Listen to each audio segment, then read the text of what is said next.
Hello, good morning, नमस्कार। आप सभी का स्वागत है पावर ऑफ नॉलेज लीगल मेरे चैनल पे। आई होप सब अच्छे से पढ़ाई कर रहे होंगे, अपनी कंपटीशन की तैयारी में लगे होंगे, रोज़ नया नया कुछ ना कुछ नया सीख रहे होंगे, बहुत सारा ज्ञान अर्जन कर रहे होंगे। और साथ साथ हम ये जान पा रहे हैं कि इन सेशंस को कंडक्ट करते हुए मुझे भी ये समझ में आ रहा है कि मेंटल हेल्थ के प्रति अवेयरनेस क्रिएट करना कितना आवश्यक है। हम सब कभी ना कभी किसी ना किसी मेंटल इश्यूज़ में होते ही हैं, कुछ ना कुछ हमारे आसपास घटता है, या हमारे परिवार में कुछ ना कुछ होता है, या हम खुद कभी कभी इतना ज़्यादा डिप्रेस फील करने लगते हैं, बहुत ज़्यादा हमें अच्छा फील नहीं हो रहा होता है। तब ये समझ में आता है कोई कुछ ऐसा ज्ञान हमें दे दे जिससे हम इस जो हमारी स्थिति चल रही है उससे हम बाहर निकल पाएँ। तो उसी की श्रृंखला में हम आजकल लॉ ऑफ अट्रैक्शन किताब से बहुत सारे इश्यूज़ को हम रेज़ कर रहे हैं, टॉपिक्स को लेकर के आ रहे हैं, माइंड के लेवल पर काम करने की कोशिश करें ताकि हम अपने माइंड को ट्रेन कर पाएँ कि कैसे सोचना है, किन चीज़ों को अट्रैक्ट करना है और किन चीज़ों को छोड़ देना है। तो उसी श्रृंखला में आज जो चैप्टर हम लेकर के आए हैं वो चैप्टर का शीर्षक क्या है, ट्रेनिंग द हैबिट माइंड। इसके बारे में जानते हैं, शुरू करते हैं आज का सेशन। Let's get started. तो देखिए, प्रोफेसर विलियम जेम्स, नाम सुना होगा, the well known teacher of and writer upon psychology, really truly says the great thing in all education is to make our nervous system our ally instead of our enemy। तो कह रहे हैं कि William James, जो कि उन्होंने psychology पे बहुत काम किया है ना, राइटर हैं, तो वो क्या कहते हैं, उनका ही एक सेइंग है, उनकी एक उनका कहना है। वो क्या कहना है कि हमारी जो एजुकेशन में जो सबसे अच्छी, जो उच्चतम चीज़ है वो क्या है कि अपने नर्वस सिस्टम को अपना सहयोगी बनाना है, ना कि विरोधी, यानी एनिमी नहीं रखना है, उसको एलाई बना लेना है। ठीक है।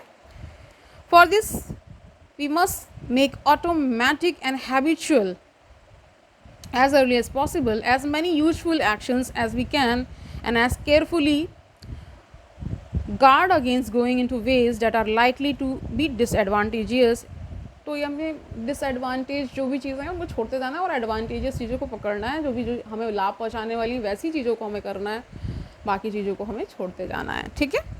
In the acquisition of a new habit और the leaving of an old one we must take care to launch our self with as strong and decided initiative as possible, never suffer an exception to occur until the new habit is securely rooted in your life। तो देखिए, कहा जाता है कि 21 दिन में आपको कोई, मान लीजिए, नई आदत लगानी है तो आप 21 दिन का अभ्यास करें। तो कहते हैं 21 दिन में आदत पड़ जाती है, और 21 दिन में मान लीजिए आप कोई आदत आपको छोड़नी है तो उसका भी अभ्यास 21 दिन का कर लीजिए, तो फिर धीरे धीरे वो आपकी लाइफ से वैनिश होने लगती है धीरे धीरे, चाहे वो कोई व्यक्ति हो या कोई सिचुएशन हो, है ना, कुछ भी। ठीक है, ओके, फाइन। तो कह रहे seize the very possible opportunity to act on every resolution you make and on every emotional prompting you may experience in the direction of the habits you aspire to gain. तो कह रहे हैं ऐसी आदतें हमें डालनी है जो इच्छित कह सकते हैं लक्ष्य है आपका, अगर उसको पाना है तो उसमें जो जो आदतें ज़रूरी होंगी उनको हमें इंकलकेट करना है। बाकी जो बुरी आदतें हैं या उसको पाने में जो अवरोध पैदा कर सकती हैं उस लक्ष्य को, तो उसको हमें दूर करते जाना है या उससे दूर होते जाना है। ठीक है, okay, fine. This advice along the lines familiar to all students of mental science, but it states the matter more plainly than the majority of us have done. It impresses upon us the importance of passing on to the subconscious mind the proper impulses so that they will become automatic and second nature.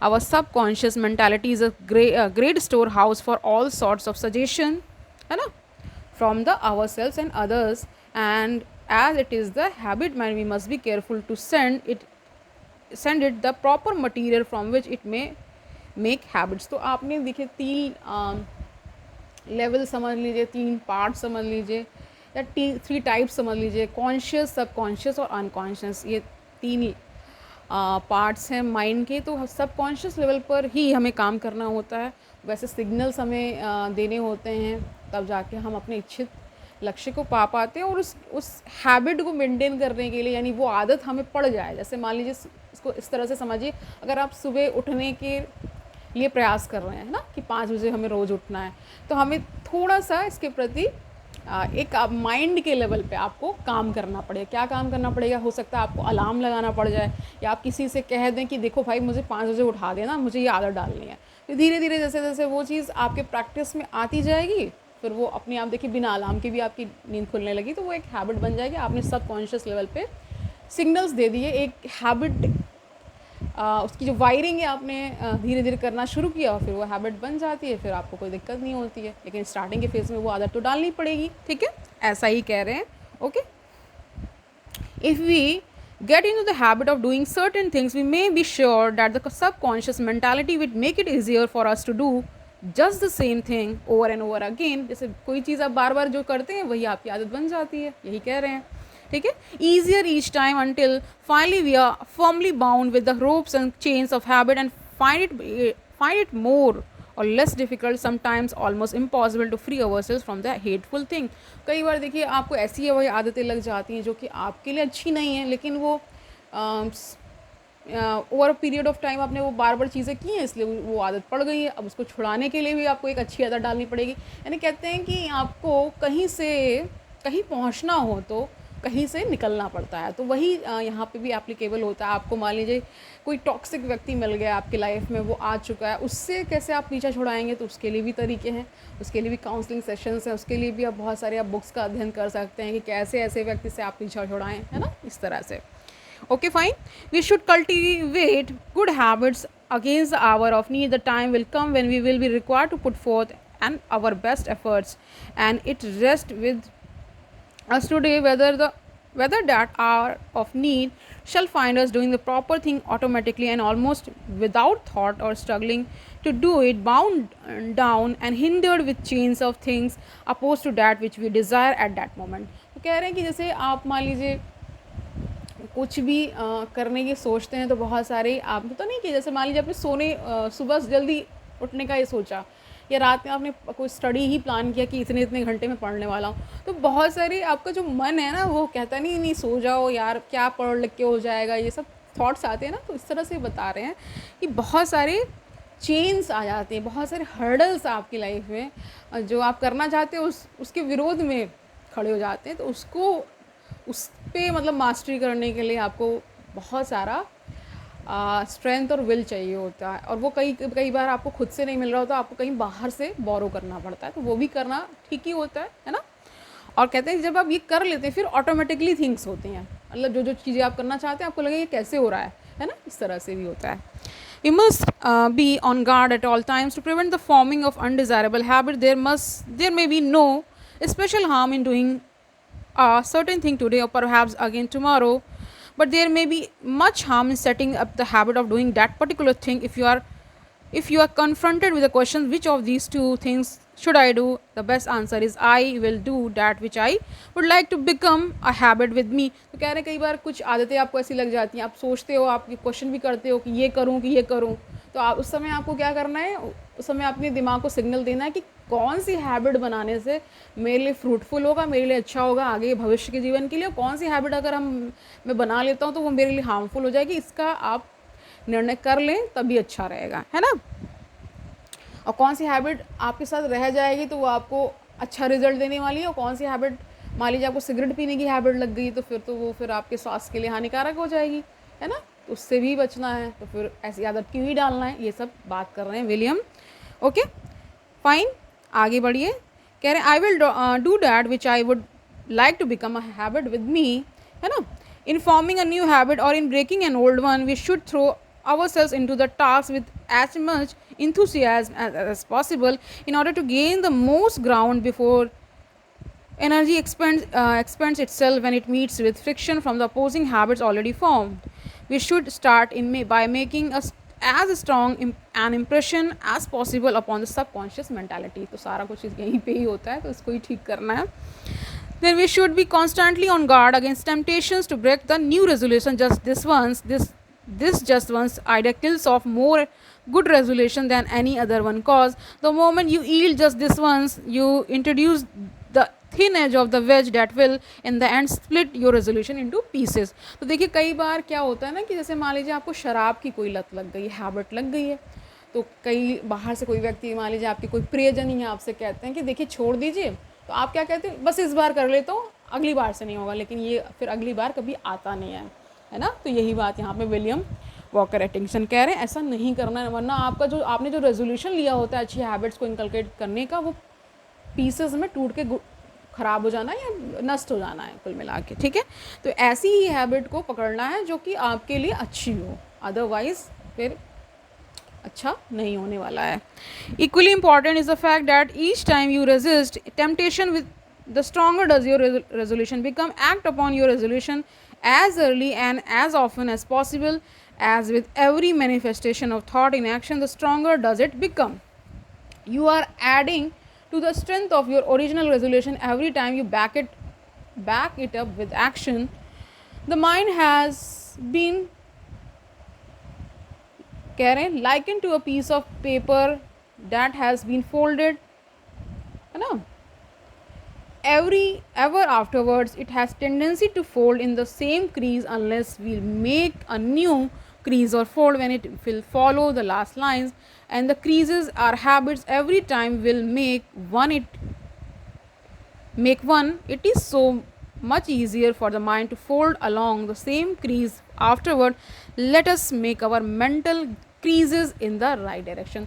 तो ये देखिए यहाँ पे एक उदाहरण दिया है, जैसे मान लीजिए आप कोई पेपर फोल्ड करते हो, है ना, तो उसमें लाइंस पड़ जाती, क्रीजेस पड़ जाती हैं। अब जब उसको खोल करके आप दोबारा करते हो तो आपको ईजिली हो जाता है वैसे वैसे फोल्ड करना। तो बता रहे हैं कि आपको लाइफ में भी वैसी क्रीजेस यानी वैसी ही लाइन्स ड्रॉ करनी है जिस पर आप चलना चाहोगे आगे भी, जो कि राइट डायरेक्शन में जाती हों। यही पूरा उन्होंने कंक्लूड कर दिया है। यानी कि यहाँ पे जो चैप्टर का इस पूरे चैप्टर का जो ट्रेनिंग द हैबिट माइंड का मतलब ये है कि अपने माइंड को ट्रेन करना है, एक ऐसी हैबिट्स हमें लगानी है कुल मिला करके ना, ठीक है। तो यही यहाँ पे कहा जा रहा है, बार बार इसी बात पे जोर दिया जा रहा है कि वहाँ पे एनर्जी आपको लगानी है, वहाँ पे आपको आदतें डालनी है, ऐसी आदतें डालनी है जो आपके लिए फ्रूटफुल होंगी, यानी आगे जाके कुछ वो अच्छा रिजल्ट देने वाली होती हैं। वो समाज के लिए अच्छा हो सकता है, वो आपके परिवार के लिए अच्छा, आपके खुद के लिए अच्छी हो सकती हैं, वैसी ही आदतें डालनी हैं, ठीक है। तो आज के लिए इतना ही रखते हैं। आई होप आज का सेशन आपको अच्छा लगा होगा। देखिए छोटी छोटी बातें ही बड़े रिजल्ट्स दे देती हैं, यानी छोटी छोटी बातों पे ही ध्यान दे करके हम बहुत सारे गलत रास्तों में जाने से बच जाते हैं, और यहीं से शुरुआत हो जाती है ना।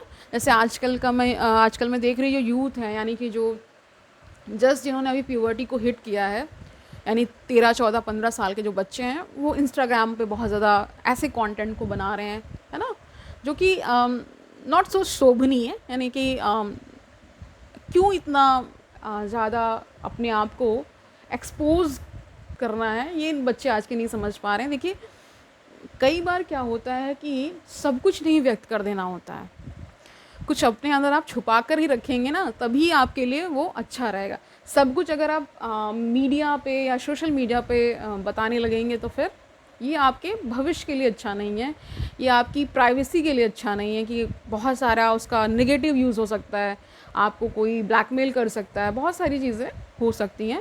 लेकिन क्योंकि आज का यूथ इस बात को नहीं समझ पा रहा है, बहुत सारी सिचुएशनशिप कौन सी शिप्स में वो सवार हैं, और उनके जो क्योंकि रील्स का युग है, तो उसमें फ्रैक्शन ऑफ सेकंड्स में उनके थॉट्स बदल रहे हैं, उनके रिलेशनशिप में कोई स्टेबिलिटी नहीं है। क्यों नहीं है? क्योंकि वो ऐसे दौर में जी रहे हैं ना कि हर चीज़ अगर ऑर्डर करना है खाने का, वो भी सेकंड्स में अवेलेबल है, 10 मिनट की डिलीवरी है, समथिंग। तो ये आपके पूरे जीवन को प्रभावित कर रहा है। जितनी जल्दी बच्चे इस चीज़ को समझ पाएंगे, या उनके जो अभिभावक हैं उनको समझाएं कि ज़्यादा तेज़ चलने वाला इंसान, यानी कि बहुत जो स्पीड में चलता है, वो बहुत दूर तक नहीं जाता है। स्लो एंड स्टडी रहना ही सही होता है, जिसको कहा गया slow and steady wins the race. धीरे धीरे और निरंतर चलना ही आवश्यक होता है हमेशा से ना। तो इस बात का ध्यान रखिए, और जो आपको नहीं करना है उसके प्रति नहीं ही फिर करना है, किसी के इन्फ्लुएंस में नहीं आ जाना है, ठीक है। कल मिलते हैं, तब तक आनंद से पढ़ते रहिए, अपना बहुत सारा ख्याल रखिए, अपने आसपास लोगों का ख्याल रखिए, अपने परिवार का बहुत सारा ख्याल रखिए, और ये भी याद रखिए कि ये जो ज्ञान हम निरंतर इस चैनल के माध्यम से दे रहे हैं, आपको समझा रहे हैं कि लॉ ऑफ अट्रैक्शन का मतलब क्या है, किन किन चीज़ों को आपको अट्रैक्ट करना है, और ये नियम कैसे काम करता है उसके बारे में हम जान रहे हैं। इन सारी चीज़ों को जो चीज़ें बताई जा रही हैं उनको आप करते चलेंगे तो निश्चित ही आप अच्छे रिजल्ट्स पाएंगे। कल मिलते हैं, तब तक के लिए ऑल दी वेरी बेस्ट।